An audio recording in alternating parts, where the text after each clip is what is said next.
고난주간 주님의 발자취를 따라 오늘이 토요일입니다. 다른 어떤 내용의 설교를 할 것보다도 과연 십자가에 어제 이제 죽으셨죠. 어제 오후 3시경에 마지막 운명하시고 이제 아리마대 그 부자의 묘에 내려가셔서 묻히셔서 그게 됐는데 그 다음부터 예수님은 어떻게 했을까? 오늘이 그날이잖아요. 성경에는 다른 언급이 일체 없어요. 예수님의 행적을 따라 지금 진행되고 있는데 다시 한번 일주간의 행적을 제가 한번 되짚어 볼까요? 주일날에 예루살렘에 나귀를 타고 입성하십니다. 월요일날에는 무화과 나무를 저주하고 성전을 정화시켰었고, 화요일날에는 서기관 바리새인 등 종교 지도자들과 변론의 날을 가집니다. 수요일날에는 세상 멸망에 대해서 예언하십니다. 목요일날에는 항류사건, 성만찬 체포당하시고 공회의 심문을 받으십니다. 그리고 어제 빌라도의 판결을 받았고 십자가에 처형되어 장사되었고, 그럼 오늘은 뭐냐? 성경에는 찾을 수가 없어요. 사복음서에 나와 있지 않습니다. 다만 당시에 로마 군인들이 무덤을 지키고 있는 그 장면만 나와 있습니다. 그러면 십자가에 운명하시고 예수님의 영혼은 어디로 가셨나? 궁금하잖아요. 여기에 너무나 귀한 하나님의 섭리, 또 복음적 섭리가 숨어 있다는 사실입니다. 요한복음 20장 17절에 보면 이런 말씀이 나와요. 무덤을 이제 내일 아침이죠. 아침에 막달라 마리아가 예수님의 무덤으로 찾아갈 때 그때 마리아 앞에 예수님이 나타나서 이런 말을 합니다. 나를 만지지 말라. 내가 아직 아버지께로 올라가지 아니하였노라. 너는 내 형제들에게 가서 이르되 내가 내 아버지 곧 너희 아버지, 내 하나님 곧 너희 하나님께 올라간다 하라 하시니라. 예수님이 운명하시고 나서 그 영혼이 아직 천국으로 가지 않았어요. 하나님께 가지 않았습니다. 자, 그러면 어디로 갔지? 여기에 아주 우리에게도 또 귀한 궁금증이 있잖아요. 우리가 사람이 죽으면 천국에 간다고 이야기해요. 그러면 성경에 정확히 어떻게 되어 있지? 예수님은 어디로 갔지? 사람이 죽으면 바로 어디로 가는가의 문제입니다. 사람이 죽으면 그 영혼이 빠져나와 천국 또는 지옥으로 간다고 우리는 분명히 알고 있습니다. 누가복음 23장에 보면 그 예수님 같이 죽은 그 강도가 예수님께 고백하는 그런 장면이 나와요. 예수님이 하나님의 아들, 그분이 주님이신 줄 아시고 이런 고백이 나옵니다. 주께서 당신의 나라에 임하실 때에 나를 생각하소서 하니 예수께서 이르시되 내가 진실로 너에게 이르노니 오늘 내가 나와 함께 나그네에 있으리라. 여기 보면 우리 원문 성경에 보면 그냥 예수요 이렇게만 나와 있는데 그 뒤에 보면 로드라는 말이 있습니다. 우리가 고백을 할 때 예수님을 우리의 주라고 분명히 고백합니다. 주라는 것은 그분이 나의 온전한 왕이시요 나의 모든 것 되고 내 생명 모든 것이 된다는 것을 고백하는 것을 주라고 로드라고 표현합니다. 그런데 우리 한글 성경에는 그냥 예수여 이렇게만 표현되어 있는데 원문에 보면 로드라는 표현이 되어 있습니다. 마지막 순간에 이 강도가, 그 악한 강도가 나그네에 들어갈 수 있는 그 축복을 받은 것은 예수가 누구인지 정확하게 인지했다는 사실과 제가 오늘 또 드리고자 하는 말씀은 그게 오늘이라는 말이 나옵니다. 나와 함께 나그네에 있으라. 그런데 원문에 보면 정확하게 번역을 해보면 이렇게 되어 있습니다. 내가 진실로 오늘 내게 이르노니 내가 나와 함께 나그네에 있으리라. 이게 나그네라는 말이 나와요. 영어로 하면 파라다이스죠. 우리가 죽고 그 강도처럼 나그네 간다. 이게 우리의 소망이잖아요. 물론 뭐 상급의 문제는 별개의 문제지만은 과연 이 구원의 문제, 이 핵심의 문제가 여기에 들어있다는 사실입니다.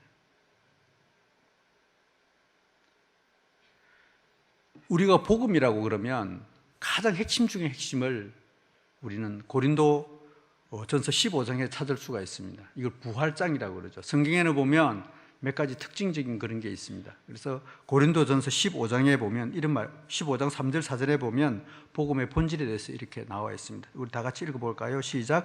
내가 받은 것을 먼저 너희에게 전하였노니 이는 성경대로 그리스도께서 우리 죄를 위하여 죽으시고 장사 지낸 바 되셨다가 성경대로 사흘 만에 다시 살아나사. 여러분, 복음이 뭐냐 그러면 이 부분을 정확하게 이야기하고 이해하면 됩니다. 복음, 여기 보면 다시 성경대로입니다. 먼저 그냥 일어난 게 아니라 성경대로 그리스도께서 우리 죄를 위하여 죽으시고, 이 십자가에 죽으신 거 우리 죄를 위하여 죽었다는 거 분명히 알고 있잖아요. 두 번째, 장사 지낸 바 되셨다가, 이제 이 부분을 우리는 좀 간과하고 있어요. 장사 지낸 바 되셨다가, 이게 뭐예요? 3일 동안 장사 지내고, 그리고 성경대로 사흘 만에 다시 살아났어요. 그냥 살아난 게 아니고 다 예언되고 준비되고 하나님의 섭리 가운데서 죽으시고 묻히시고 부활하셨다는 사실입니다. 그런데 우리는 죽고 십자가와 부활에 대해서 생각하는데 여기에 묻히고 있는 그 부분을 우리는 자꾸 빠뜨리고 있습니다. 그러나 복음의 가장 큰 핵심은 이렇게 세 가지로 이루었다는 사실입니다. 그래서 오늘 설교가 어찌 보면 약간 교리적 설교가 되어 있고, 또 이 내용의 교육적 평론도 되어 있고 조금 어려울 수도 있어요. 그런데 하필이면 베드로를 통해서 저는 이 본문 말씀을 읽으면서 왜 베드로를 통해서 이렇게 깊이 있는 이야기를 했을까? 베드로가 어찌 보면 그 예수님의 제자들 중에서 가장 무식하다고 표현할 수 있고 또 혈기도 있고 그러는데 왜 베드로를 통해서 이렇게 했을까? 그것도 참 의문이었어요. 이 장사 지낸 바 되시다가, 여기에는 큰 의미가 있습니다. 무슨 의미가 있느냐? 낙원도 있지만은 지옥도 있다는 사실입니다. 즉 천국도 있지만은 뭐가 있다? 지옥도 있다는 사실을 분명히 가르쳐주고 있습니다. 우리는 지옥에 대해서 별로 언급을 안 해요. 왜? 지옥 자체 가는 게 두렵고 또 거기에 대해서 생각하고 싶지 않아요. 설마 내가 지옥 가겠나? 너무나 제가 이 사실을 알고 저도 충격입니다. 또 저도 도전을 받아요. 왜? 나도 지옥 갈 수 있으니까. 근데 우리는 지옥 간다는 생각을 별로 안 해요. 사람들에게 당신 죽어서 지옥 갑니다 그러면 완전, 근데 내 주변에 있는 사람들이 예수 안 믿으면 우리가 지옥 간다는 너무나 분명한 사실을 알잖아요. 단 천국에 간다고 생각하는데, 오늘 이 3일 동안의 마지막 날, 고난주간의 마지막 날에 우리가 지옥이라는 그 의미를 한번 생각해 봤으면 좋겠습니다. 이게 바로 오늘 본문 말씀에 나옵니다. 우리 베드로전서 3장 18절 우리 다시 한번 볼까요? 그리스도께서 한 번 죄를 위하여 죽으사 의인으로서 불의한 자를 대신하였으니 이는 우리를 하나님 앞으로 인도하려 하심이라. 육체로는 죽임을 당하시고 영으로는 살림을 받으셨으니, 여기까지는 정확해요. 한 번에 우리의 죄를 위하여 죽으시고 우리를 의인으로 만드셨다. 구약시대에 당시에 보면 수많은 짐승을 죽여가면서 제사를 지내면서 죄를 용서받았어요. 그러나 예수님이 직접 십자가에서 죽으심으로 우리의 죄를, 즉 불의한 자를 의인으로 만들었다는 사실은 분명히 이야기하고 있습니다. 그런데 다시 또 그 다음 절 볼까요? 19절 보고요. 19절 그가 보겠습니다. 그가 또한 영으로 가서 옥에 있는 영들에게 선포하시니라. 이 부분이 가장 난해한 부분 중에 하나이면서 또 잘못 오해할 수도 있는 그런 부분입니다. 저가 또한 영으로 옥에 있는 영들에게 선포하시니라. 마태복음 12장 40절에 보면 예수님이 이런 말씀을 하세요. 요나가 밤낮 사흘 동안 큰 물고기 뱃속에 있었던 것 같이 인자도 밤낮 사흘 동안 어디로? 땅 속에 있으리라. 어디 있다고? 땅 속에. 예수님이 십자가에 죽으시고 어디로 간다? 땅 속에 있다는 말이 나옵니다. 즉 땅의 심장부. 여러분, 우리 지구가 여러분들한테 외층이 있고 우리가 사는 이것을 외층이라고 그러죠. 그 다음에 이 안에 들어가면 내층이 있고 그 다음에 지구의 중심부 핵이 있다고 그러잖아요. 우리 과학 시간에 배우잖아요. 지구의 지름은 약 12,000여 킬로 길죠. 그리고 땅속에 어떻게 있는지 우주와도 같이 우리는 땅속에 뭐가 있는지 잘 모른다고 그럽니다. 그러나 학자들은 이야기하기로 절, 니켈, 황, 산소, 규소 이런 등으로 이루어지는데 알 수가 없어요. 땅속에 뭐가 있는지. 그런데 성경에는 땅속에 있다라고 예수님이 갔다라고 이야기하는데 이걸 우리가 성경적으로 좀 더 찾아볼까 합니다. 사도행전 2장 27절에 보면 이런 말씀이 나옵니다. 이는 내 영혼을 음부에 버리지 아니하시며 주의 거룩한 자로 썩음을 당하지 않게 하실 것이미로다. 이는 베드로의 설교 중에서 예수님의 행적에 대해서 쭉 이야기하고 있어요. 예수님이 영혼을 음부에 버리지 아니하시고 주의 거룩한 자로 썩음을 당하지 않게 하실 것이미로다. 예수님의 육체는 아리마대 부자 거기에 있습니다. 그러나 그 영혼이 어디로 갔냐? 밑으로 내려갔다는 사실을 알 수가 있습니다. 이 지옥, 성경에 보면 이 지옥에 대해서 수없이 언급하고 있습니다. 서울도 있고 하데스도 있고, 이 전부 다 지하 세계를 언급하는 거거든요. 그런데 이 지하 세계를 보면 두 가지 유형이 있어요. 진짜 악한 사람들, 예수 믿지 않고 가는 지옥이 있고, 또 한 가지는 선한 사람들이 가는 지옥이 있다는 사실입니다. 이걸 어떻게 증명할 수 있느냐? 예수님 직접 말씀하셨거든요. 누가복음 16장 22절에 보면 그 거지 나사로와 부자의 이야기가 나옵니다. 여러분 잘 알다시피 이 부자와 나사로가 죽었어요. 그런데 이 거지가, 나사로는 아브라함의 품, 즉 낙원에 있었고, 부자는 고통 중에, 지옥에서 고통 중에 눈을 보면서 아브라함과 그의 품에 있는 나사로를 바라보는 그런 장면이 나옵니다. 이것은 비유로 한 게 아니에요. 다른 어떤 성경에서는 보면 천국에 대해서는 비유로 많이 말씀하셨는데, 이거는 직접적인 사건입니다. 너희들이 죽으면 이렇게 된다. 한 사람은 지옥에 가 있고 한 사람은 낙원에 있다. 근데 서로 볼 수 있다는 거예요. 단지 건너갈 수는 없고. 이걸 가지고 많은 사람들이 뭐 따로 나라를 했지만 우리는 성경대로만 보자고요.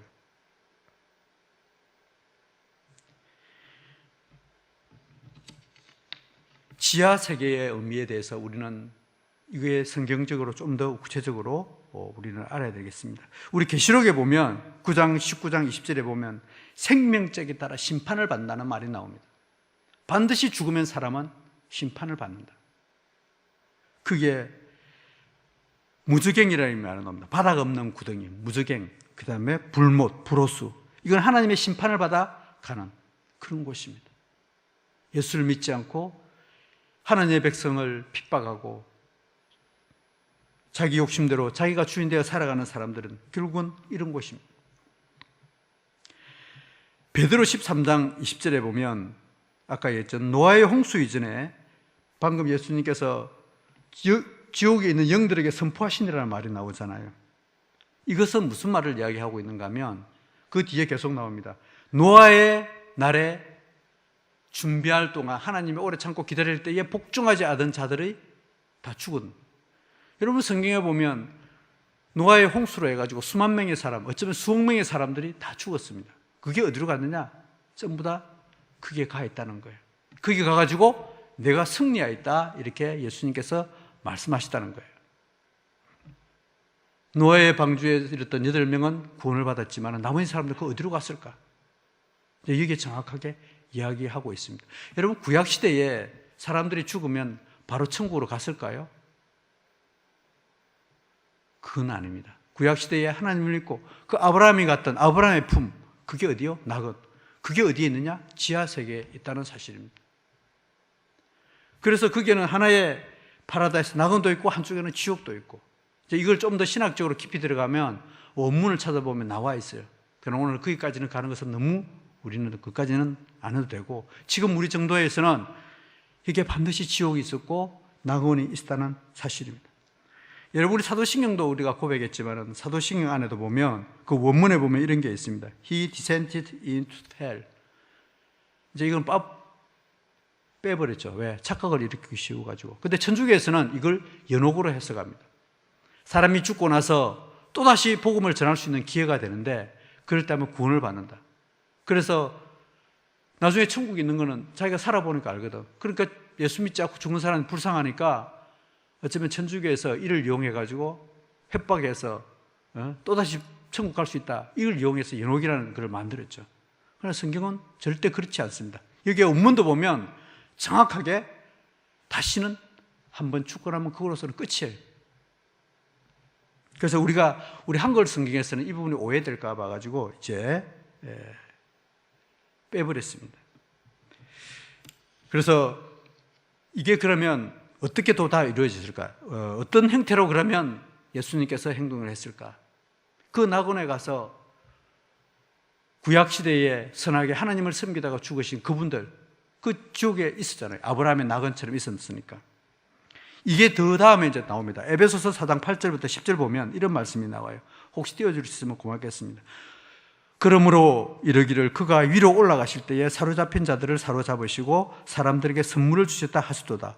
올라가셨다, 즉 성천하였은즉 땅 아래 낮은 곳으로 내려셨던 것이 아니면 무엇이냐. 우리는 예수님이 부활하신 이후에 성천하러 올라가시는 모습을 직접 보았습니다. 제자들이 직접 봤습니다. 그리고 우리는 그것을 정확하게 올라가신 것을 보고 알고 있습니다. 그런데 여기 보면, 에베소서에 보면 올라가셨다 하시던즉 땅 아래 낮은 곳으로 내려셨던 것이 아니면 무엇이냐 이렇게 나옵니다. 그러니까 밑에 예수님께서 십자가에 죽으시고 땅 아래 내려가셨다는 것을 알 수가 있습니다. 여러분 잘 알다시피 바울 사도가 고린도후서 12장에 보면 이런 말이 나옵니다. 12장 2절에서부터 보면 내가 그리스도 안에 있는 한 사람을 알오니, 이건 자신이죠. 내 바울이 내가 아는데 그는 14년 전에 셋째 하늘에 이끌려 간 자라. 그가 몸 안에 있었는지 몸 밖에 있었는지 나는 모르거니와 나와 하나님은 아시느니라. 내가 이런 사람을 아노니 그가 낙원에 이끌려 가서 말로 표현할 수 없는 말을 들었으니 사람이 가히 이르지 못할 말이로다. 이 바울이 삼층천, 즉 하늘의 나라에 가봤다는 거예요. 왜? 예수님이 방금 에베소서 이야기했던 것처럼, 이 말은 무슨 말인가, 방금 했던 것처럼 낙원에 가가지고 그 낙원에 지하세계에 있던 그 사람들하고 성천할 때 같이 하늘로 올라갔다는 이야기를 하고 있고, 그걸 다시 증명하듯이 이 바울이 삼층천에 갔다는 이야기를 하고 있는 거예요. 이 교리를 정확하게 찾아내는 데는 상당히 좀 애로사항도 있어요. 왜?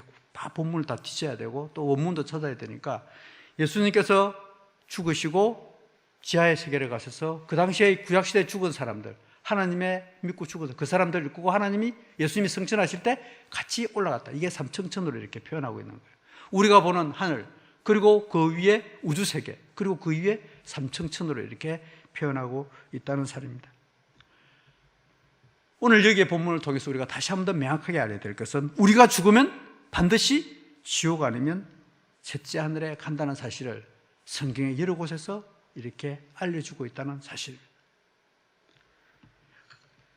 그리고 죽은 후에 다시 복음을 받을 수 있는 기회가 있냐 없냐, 그건 분명히 없다는 사실입니다. 이것 때문에 사람들이 천주교에 많이 가요. 내 부모가 예수 믿지 않고 죽었으면 가가지고 내가 열심히 하면 또 내 형제가 죽었는데 내가 열심히 가서 또 선한 일을 하면 천국에 갈 수 있다고 하는데, 그것은 거짓이고 잘못된 교리라는 것을 우리는 분명히 알아야 되겠습니다. 이것까지는 이제 교리적인 설교의 문제로, 예수님이 토요일 날, 즉 오늘 이 시간에 지하세계에 가서 그런 일을 하고 있다, 그 정도로 알고 우리는 성경적 어떤 지식을 가지시면 좋겠습니다. 두 번째로, 제가 오늘 또 예수님의 행적을 따라서 토요일 날에 무슨 말씀을 전할까? 토요일 날 우리는 이것을 안식이라고 그랬잖아요. 우리는 내일, 아까도 조금 전에 오다 보니까 내일 부활절을 준비하기 위해서 달걀도 준비하고 부활의 기쁜 소식을 위해 준비하고 있는데, 당시의 상황으로 조금 돌아가 보자고요. 얼마나 힘들고 어렵겠습니까? 당시에 많은 사람들이. 인간이 제일 힘들 때가 언젠가 하면 희망이 없고 비전이 없을 때입니다.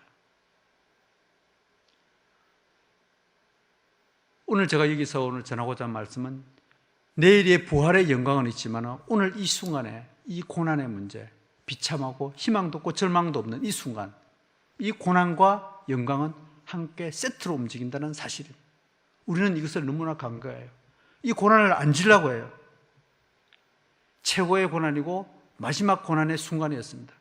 우리는 지금 내일 부활절이 있으니까 아니까 이게 돼서 그렇게 안 넘기겠지만, 당시의 제자들의 입장이나 또 그 고난을 당하는 입장에서 보면 희망이 안 보이면 절망 가운데 있습니다.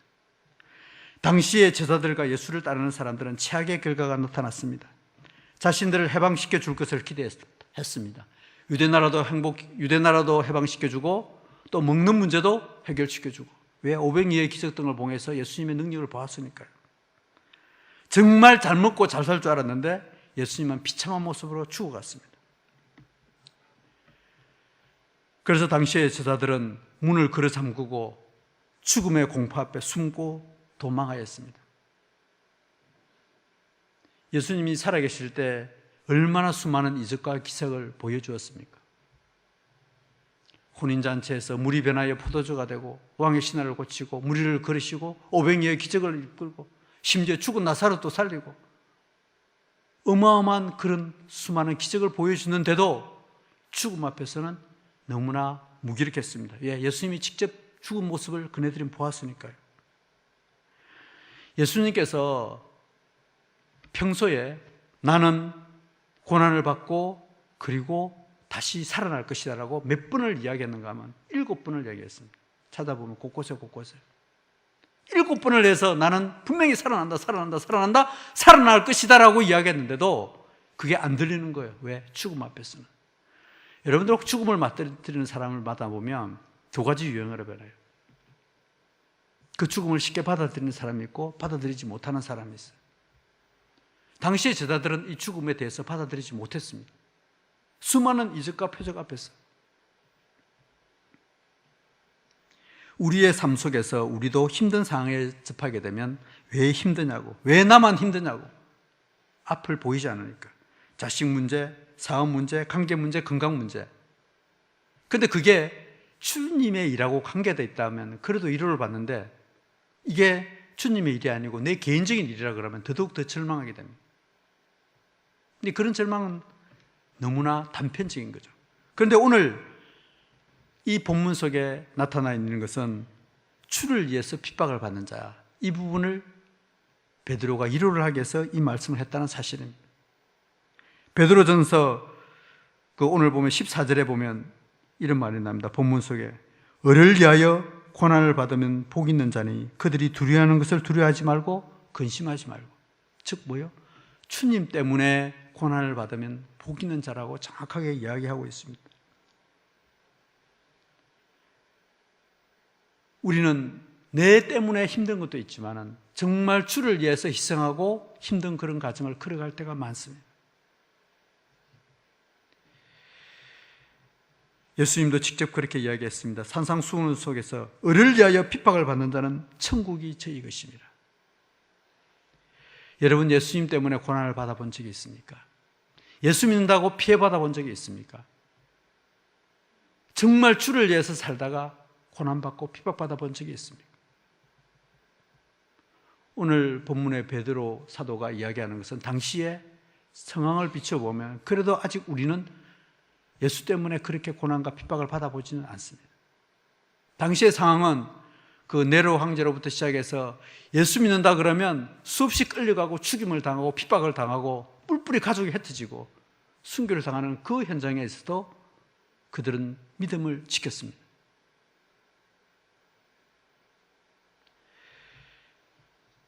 최근에 저희도 참 우리 담임 목사님과 특히 우리 담임 목사님 이제 고난을 많이 지금 당하고 있는데 특히 고난 중간에 이걸 당하다 보니까 저도 마찬가지입니다.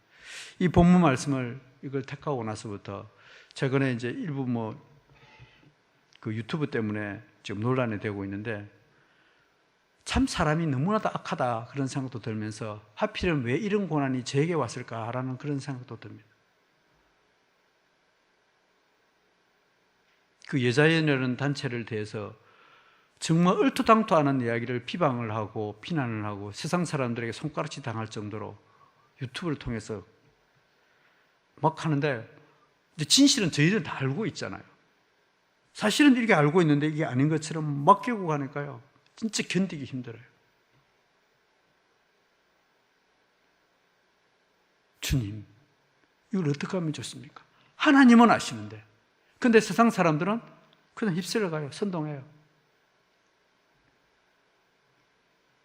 제일 첫째 날에 우리 태균 목사님 주일날인가 설교를 할 때 한 사람은 환영하고 호산나 다윗의 자손 예수 했지만 또 한편은 일주일도 채 안 가가지고 저 사람을 죽이라라고. 우리 인간의 본능 있잖아요. 당시에 그 선동되어 가는 그 모습. 오늘날 지금 우리 한국교회 일부 종교 지도자를 보면 꼭 그런 모습 같아요. 사람들 막 선동해가지고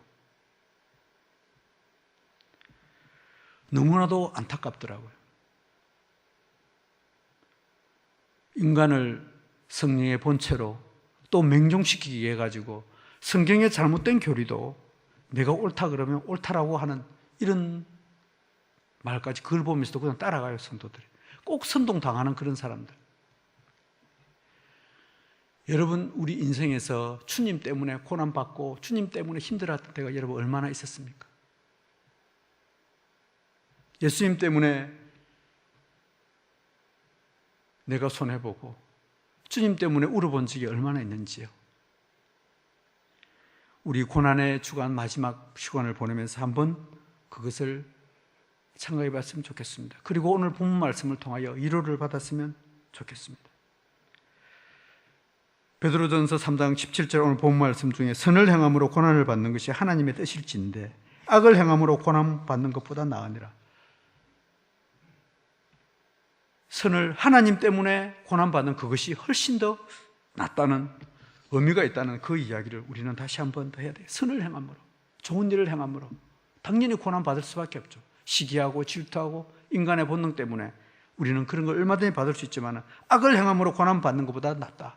그런 사람에게는 하나님의 영광이 반드시 따른다는 사실을 이야기하고 있습니다. 베드로가 왜 이 본문을 택했을까요? 베드로는 예수님의 고난 받으신 그것을 두 가지 의미로 해석을 하고 있습니다. 여러분, 우리가 예수님의 십자가의 길을 따라가겠다고 입술로는 고백합니다. 그런데 정작 여러분 예수님의 십자가의 그 고난의 길을, 그 형태의 길을 따라갈 수 있겠습니까? 저는 제 인간적으로 정말 예수님처럼 그 십자가를 따라가면 저는 못할 것 같아요. 제가 이제 그 군대 생활을 할 때 이제 장교로 임관하기 전에 힘든 과정을 겪었잖아요. 이제 내일 모레 이제 임관식입니다. 그래서 마지막 장교 임관식을 앞두고 이제 물었습니다. 서로 이야기를 하면서 그때 공통적인 이야기가 알고는 이 길을 못 걸어간다. 너무 힘든 과정을 겪고 하니까 뭐 비트 훈련부터 시작해서 인간 이하의 어떤 훈련을 그거 받으면서 몰랐으니까 그냥 따라가는 거지 알고는 그 길을 못 걸어가겠다. 왜? 너무 힘드니까. 아니 하필이면 그것도 훈련 과정인데 그런데 여러분 정말 예수님처럼 저 십자가를 지고 그 고통 속에서 손에 못 박히고 옆구리 창 찔리고 그 6시간 동안 매달린 그 속에서 그 길을 걸어갈 수 있겠어요? 그 고난 받으면서? 우리는 입술로는 예수님 따라간다고 고백하면서도 정작 따라가지 못하는 게 우리 인생이고 자신들입니다. 예수님이 십자가를 지시는 경우에는 두 가지 의미가 분명히 있습니다. 첫 번째는 우리의 인류의 죄를 위하여 십자가에 고난당하셨다는 사실은 우리는 너무나 잘 알고 있습니다. 두 번째로는 을을 위하여 고난받는 사람들을 위로하기 위해서 예수님께서 십자가를 지셨다는 사실입니다. 너희들 세상 살아가면 힘들지? 내가 그 모든 고난을 겪어가면서 너희들에게 위로를 주는 거야. 이 의미에서 베드로는 예수님의 십자가의 고난에 대해서 이야기하고 있다는 사실입니다. 영광과 고난 한 개 세트로 움직입니다. 이걸 분명히 이야기하고 있습니다. 그리고 고난을 이기는데 필요한 것이 뭐냐? 이게 바로 믿음이에요. 여러분 히브리서 11장을 믿음장이라고 이야기하고 있습니다. 그 믿음장의 가장 큰 핵심은 믿음 뒤에는 계속 고난당하는 이야기가 나옵니다. 12장 마찬가지. 믿음을 지키려면 고난을 따른다. 그래서 우리는 믿음장을 또 다른 사람들은 고난장이라고 이야기하고 있습니다. 그러나 그 고난의 끝에는 뭐가 있습니까? 바로 부활의 기쁨, 영광이 우리에게 기다리고 있다는 사실입니다. 우리 오늘 베드로전서 3장 22절 다시 한 번 더 우리 볼까요? 21절부터 보겠습니다. 오늘 본문 안 읽었는데요. 21절부터 물은 예수, 한번 띄워주시면 감사하겠습니다. 베드로전서 3장 21절 11절 말고 21절. 다 같이 보겠습니다. 시작. 물은 예수 그리스도께서 부활하심으로 말미암아 이제 너희를 구원하는 편인 곧 세례라. 이는 육체에 더러운 것을 제하여 버림이 아니요 하나님을 향한 선한 양식의 강군이라. 그는 하늘에 오르사 하나님 우편에 계시니 천사들과 권세들과 능력들이 그에게 복종하느니라. 예수님이 그 보면 부활하심으로, 이제 부활하심으로 우리에게 구원의 표징을 주었다는 사실입니다. 예수님이 만약에 부활하시지 않으시다 그러면 우리는 구원의 징표를 받을 수 없다는 것도 이야기하고 있고, 그리고 그 부활을 통해서 예수님은 우리에게 또 영광을 주신다는 것을 알고 있습니다. 예수님이 성천하셨잖아요. 그러고 나서 하늘에 오르사 성천하사 하나님 우편에 계시니 천사들과 권세들과 능력들이 그에게 복종하느니라. 그 다음부터 모든 권세와 능력과 그것이 뭐요? 우리에게 뒤따른다는 사실입니다. 이걸 분명히 이야기해 주고 있다는 사실입니다. 로마서 8장 18절에 생각하건대 현재의 고난은 장차 우리에게 나타날 영광과 비교할 수 없도다. 지금 우리가 받고 있는 이 고난, 또 힘든 그 과정, 그것은 장차 나타날 영광과 비교할 수 없도다. 여러분, 앞으로 점차 예수 믿는 것 때문에 고난받고 핍박받을 때가 있을 겁니다. 최근에 뭐 정치적 조건 이야기지만은 지금 6월 1일 날 선거를 앞두고 이제 국민의힘에서 그 예비 심사들을 심사를 하더라고요. 이제 공천자를 확정하는 거죠. 그런데 그게 하필이면 내일 주일 11시에 한다고 그랬습니다. 최초에 예배 시간에 보통 뭐 11시 예배 드리잖아요. 그리고 또 부활주래. 이제 그거 가지고 사람들이 막 붕괴합니다. 이 과거에 이 예수 믿는 사람들이 정말 작을 때도 주일날 뭐 행사하는 것에 대해서는 될 수 있는 한 안 했습니다. 그때 주일날 시험 치는 것도 안 했습니다. 근데 점차 이제 주일날 뭐 하는 것도 노골적으로 하겠다고 지금 하고 있습니다. 물론 아침에 지금 8시가 옮겼다고 그랬는데 주일날 아침에, 부활절 아침에 8시가, 아침 8시 가가지고 심사 보고 이번에 선거에 출마하려면 선거 봐야 된다. 테스트 받아야 된다. 이렇게 되잖아요. 하물며 뭐 이런 정당도 그러는데 더 뭐 다른 정당도 더 그렇겠죠. 어쨌든 지금 우리가 예수 믿는 것 때문에 이제 이게 핍박받는 사례예요. 앞에 가면 갈수록 우리는 그런 사례가 나타날 것이다. 여러분 자녀들이 주일날 예배를 드려야 되느냐, 안 그러면 다른 직장의 시험을 봐야 되느냐, 그럼 여러분들 어떻게 하실래요? 어디로 보내겠습니까? 시험 치는 데 보내겠죠. 제가 자랑은 아니지만은 제 사례를 하나 좀 설명을 드리고자 합니다. 제가 이제 군대에 있으면서 근무가 굉장히 많아요. 특히 이제 저는 근무 많은 부서에 야간 근무도 많고 그 일주일에 하루는 그냥 꼬박 밤 새우는 이제 그런 근무가 있어요. 근데 주일날 예배는 드려야 되잖아요. 그 당시에 이제 교회에서 봉사도 하고 있었는데 이 주일날 봉사를 하려고 그러면 이 주일날 그릴 때도 되게 많아요. 그러면 주일날 근무 안 쓰려고 그러면 어떻게 해야 되느냐? 평상시에 다른 사람 근무를 써줘야 돼. 야, 한 4주 뒤에 이제 주일날 근무가 들어온다. 그러면 먼저 휴일을 찾아요. 그럼 휴일을 찾아가지고 그 사람한테 근무를 바꾸는 거예요. 잘 안 해준다. 그럼 2번 써줘야 돼. 야, 내 2번 써줄 때니까 주일날 근무하고 바꾸자. 참 그런 게 이제 나중에 자녀들에게는 되게 미안죠. 주일날 드리기 위해서 주일날은 무조건 가서 예배 드려야 되니까 휴일날은 전부 다 뭐예요? 근무 쓰는 날이에요. 그러니까 아이들이나 집에 전혀 어떻게 할 수 없는 거예요. 그러니까 휴일만 되면 나는 근무 쓰는 날.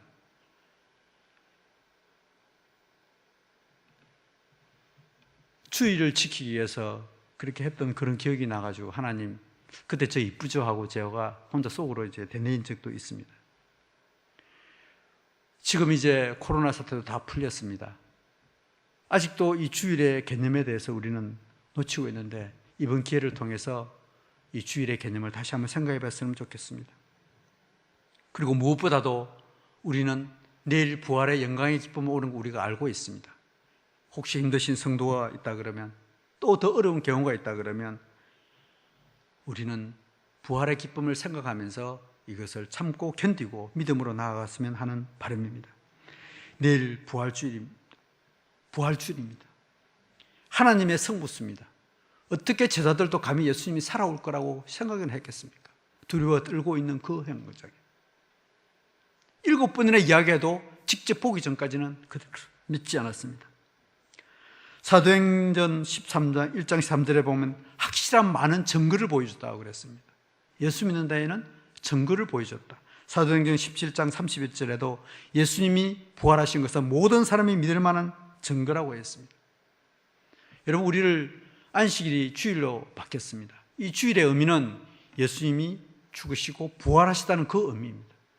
어떤 기념일도 1년에 한 번이면 족합니다. 그런데 예수님의 부활은 우리는 매주일 지키고 있습니다.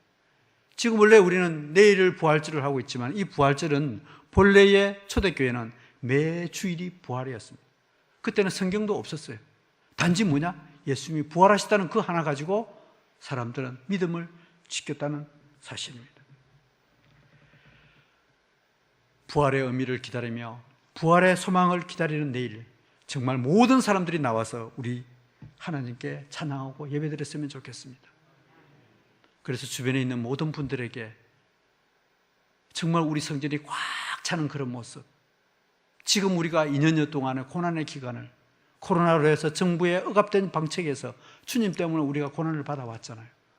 그러나 내일 부활절을 기해서 우리 사랑하는 성도님들 모두 손잡고 나와서 부활의 기쁨을 누리는 그런 귀한 시간이 되기를 기원합니다.